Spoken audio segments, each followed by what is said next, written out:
O Sem Censura de hoje está tratando da pós-verdade, os boatos e as falsas crenças virtuais que acabam convencendo a opinião pública. Camila, diga lá, temos mais comentários, mais perguntas? Temos sim. A Flávia Teixeira de Araújo, pelo Facebook, ela disse que não acha que toda mentira tem um fundo de verdade, mas acredita que o ser humano gosta de saber da vida do outro e a mentira ajuda a vender notícia. A Juliana Calisto, pelo Facebook, tem uma pergunta ao Pedro. Ela pergunta se a polarização de ideias... Não, ela afirma. A polarização de ideias é vertical e descendente, ou seja, é gerada no topo e então cultivada na sociedade. Na verdade, ela pergunta isso para você. Diga, Pedro, você acha mesmo que existe uma polarização descendente? Não, eu acho que é o contrário. Eu acho que vem da sociedade e vai para o topo. A gente tem muito essa crença de que político está sempre manipulando e tudo mais. Político tem medo de voto. Político respeita voto, até porque político... Vota. Exatamente. Então, políticos... E isso você vê, você consegue afirmar isso ao longo da história. Sempre que você tem uma democracia razoavelmente sólida, no Brasil nós temos, pelo menos do período de 85 para cá, nós temos... Você vê nitidamente que os políticos estão sempre meio que se encaixando nos rumos populares. E essa cobrança constante por não trai a gente, não trai... Você lê isso nitidamente pelas redes sociais. Pega a turma de esquerda, pega a turma de direita. Eles estão num pé de guerra que, essencialmente, você vê, a democracia existe justamente para facilitar o fato de que existe uma esquerda, existe uma direita. Existem duas maneiras de você ver como que você vai governar um país num determinado momento. Uma com mais governo, uma com menos governo. Uma com uma regulamentação mais baixa, com menos regras impostas pelo governo, outra com mais regras impostas pelo governo. Uma com uma participação maior do governo na lida com questões sociais, outra que defende que o governo, na verdade, deve defender as instituições, as empresas e a propriedade privada do problema social. Quer dizer, existe esse constante conflito. A política existe para que esse conflito seja travado de uma forma civilizada e que, ao longo das flutuações dos humores da população, as decisões do governo sejam tomadas mais para um lado, mais para o outro. O que não acontece sempre, mas em determinados momentos da história acontecem, a última vez foi, obviamente, nos anos 30, que é o momento em que explode o comunismo, é o momento que explode o fascismo. Existem esses momentos da história em que, de alguma forma, as pessoas vão se radicalizando e começam a olhar para o outro lado, não como uma maneira igualmente legítima de defender ideias igualmente legítimas, tão legítimas quanto as suas. As pessoas começam a perceber o outro lado como, essencialmente, um lado de má fé. Hoje teve uma senadora que publicou no Twitter uma afirmação, não é literal, mas ela afirmou o seguinte: estou muito preocupada com Trump e o fenômeno aqui no Brasil, porque todos sabemos que não é possível uma democracia com a direita no poder. Mas como assim? É evidente que é possível. Em democracias, o natural é que esquerda e direita se alternem no poder. Mas quando você tem... E olha, alguém de direita poderia perfeitamente falar exatamente a mesma coisa em relação à esquerda. Com a esquerda no poder não é possível ter democracia, esses caras não são sérios, são corruptos, etc, etc. O problema é, no momento que a população começa a olhar por outro lado como inimigo, ela começa também a cobrar dos seus políticos esse tipo de coisa. E os políticos que tendem a forçar os seus discursos para se alinhar, chamar mais atenção, os políticos que fazem os discursos mais polarizantes começam a se tornar os políticos que aparecem mais. E é um pouco esse fenômeno que a gente está percebendo em todo mundo. É isso que a gente está vivendo? Não, mas eu discordo. Eu acho que tem um momento fundador na carreira de qualquer político, é de onde ele saiu. Né? Um político que surge do movimento sindical, ele tem um eleitorado com tal perfil.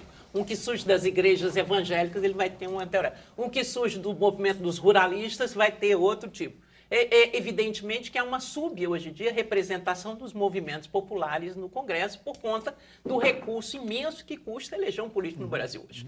Você vê bancada da bala, bancada da Bíblia, etc., mas não tem uma bancada enorme de sindicato, bancada dos planos de saúde. Né? Então, há uma subrepresentação da população nesse parlamento que está aí por causa do poder econômico. Então, o que eu acho, e que discordo do Pedro, é que o político, sim, atende ao seu eleitorado, mas que eleitorado elegeu esse pessoal que está aí? Né? É o do plano de saúde, que vai aumentar agora os planos e eles estão lá para bancar isso? Né? Então, o que eu acho que o político, de fato, o político numa democracia, ele tem, sim, uma base eleitoral. Foi dali que ele saiu. É a esse pessoal que ele tem a atender, seja os evangélicos, seja o sindicato, seja os petroleiros, seja não sei o quê. Agora, o que a gente tem hoje, e lá nos Estados Unidos também, é uma sobre-representação, uma super-representação do capital no parlamento, o que subverte totalmente o sentido da democracia. Porque a democracia é o voto de um naquele outro. Quando o deputado é eleito porque recebeu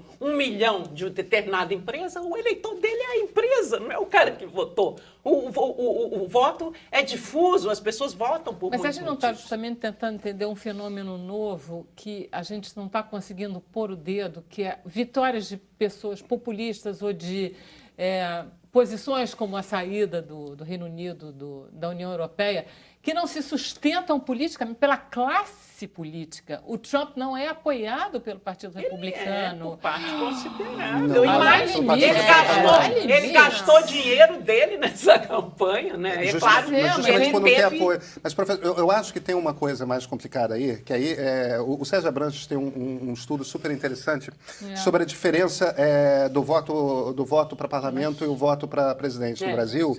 E no Brasil, diferentemente dos Estados Unidos, nos Estados Unidos, de fato, tem a questão do peso do dinheiro influenciando cada vez mais as eleições. No Brasil, a natureza do voto proporcional e o sistema que a gente usa para escolher parlamentares acaba sobre-representando as cidades de médio porte.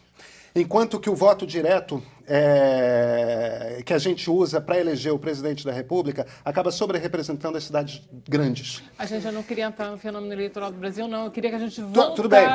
Só que tem um motivo para o parlamento ser como ele Aí a é. gente vai entrar no outro. Justiça. Vamos lá, Pós-verdade. porque ela é suficientemente misteriosa, entendeu? A gente não esgotou esse assunto aqui. Não, Ô, Glauco, tem diz uma coisa.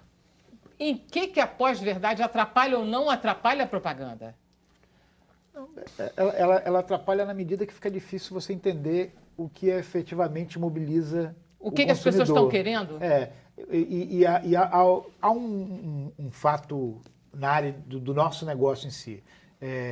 O porta-voz da tecnologia, de uma maneira geral, ele tem imposto umas verdades que não são tão verdadeiras assim. E há uma dificuldade, eu estou falando do ponto de vista de negócio e não do ponto de vista de gestão de marca.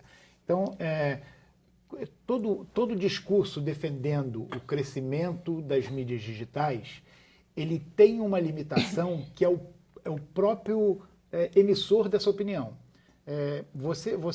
Eu tenho, na minha agência, teve 2 campanhas no final do ano de muito sucesso. Uma de 100% internet e outra 100% televisão.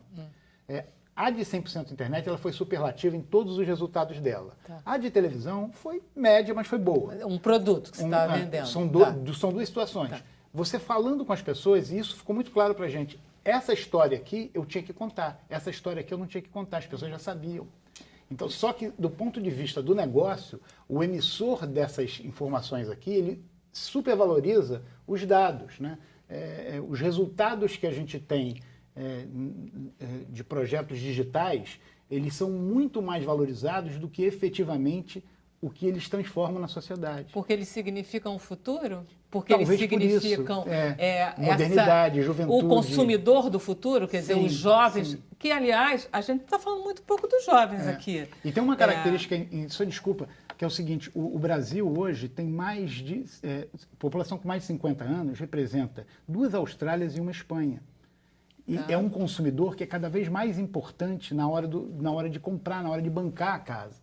Mas esse cara está sendo mal representado porque é uma tendência de valorização do consumidor jovem, que essa história é do mundo inteiro há muito tempo. Então, isso, de alguma maneira, eu tô transformando um pouco o nosso tema Claro. aqui, mas é uma verdade torta que tem mudado um pouco a nossa maneira de trabalhar e que tem sacrificado a publicidade, tem sacrificado o jornalismo, porque de alguma maneira a publicidade, o que o Pedro acabou de falar, né? Há uma redução maior dos investimentos do que do leitor. Quer dizer, a gente odeia as redes sociais, no fundo é isso que ele está dizendo? Quer dizer, nós aqui com mais de 30 anos detestamos. Eu não adoro as redes Eu sociais. adoro as Não, redes não sociais. sei, eu adoro as Eu redes adoro as redes sociais. Lá sociais. estão também todos os gosto. meus amigos. Quando Tá tem o todo mundo- elas congresso, são todo mundo fontes, elas divulga são nas fontes redes de pauta, sociais. Sim, inclusive. O demônio está aqui nas redes sociais. Não, eu pelo acho que a é gente tá falando. assim, no Facebook a gente tem essa questão do filtro, né? O filtro realmente gera uma questão,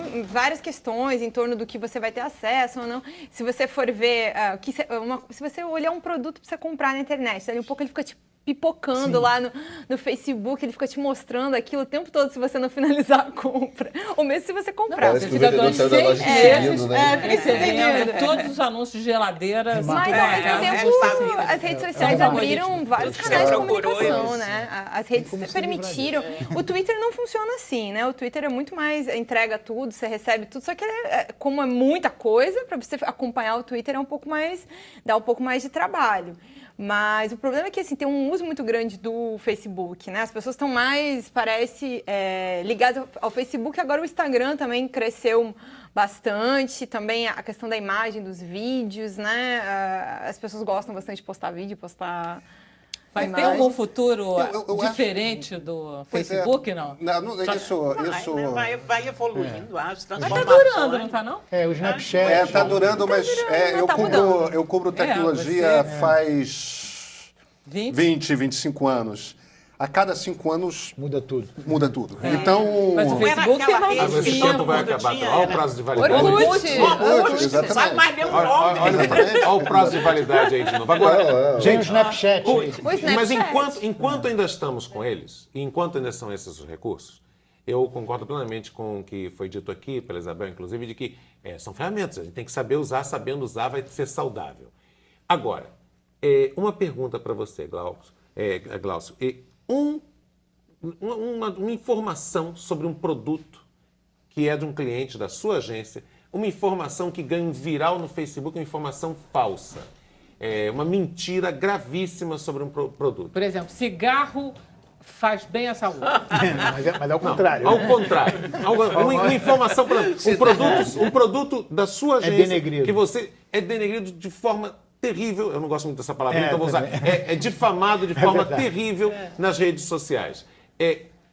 Tem solução? Ou o poeta Cazuza tinha razão quando dizia 30 anos atrás que mentiras sinceras me interessam e o pessoal vai acreditar nas mentiras?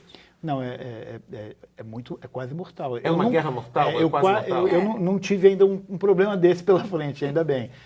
Mas eu acho que se houver uma difusão violenta, desfazer é muito complicado. Muito O complicado. Brexit é isso. O Brexit, Não é Brexit é segundo o isso. que diz o Pedro, Brexit se é você isso. veiculou Claro. número absurdo, Gente, você o Trump fez é isso. isso. O Trump é isso. E o Brasil não está. A gente não tem um certo dor de cotovelo com o Trump, não, hein? Não, Que a gente- o Trump mente. Ele mente.